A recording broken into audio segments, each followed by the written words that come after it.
টেঙানীত বৃহৎ যোগদান কাৰ্যসূচী লগতে বিধায়ক বিশ্বজিৎ ফুকনৰ উপস্থিতিত চাংবল টেঙানীৰ 100ৰো অধিক দল সংগঠনৰ লোকে ভাৰতীয় জনতা পাৰ্টিৰ প্ৰতি আকৰ্ষিত হৈ যোগদান কৰা পৰিলক্ষিত হ'ল। চাওক ধনশিৰিৰ পৰা গকুল দত্তৰ এই ৰিপৰ্ট।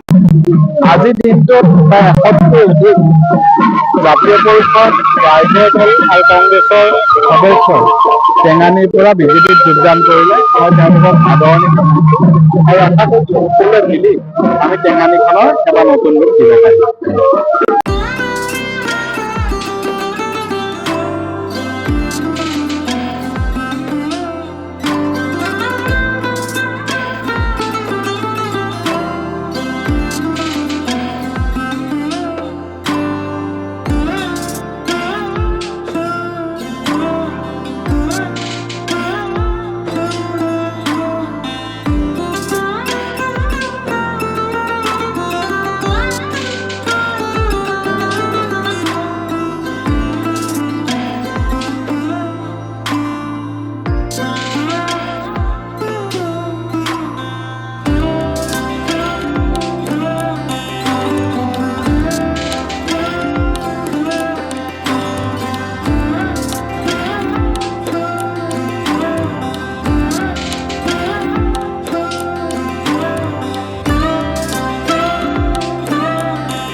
Reporter live.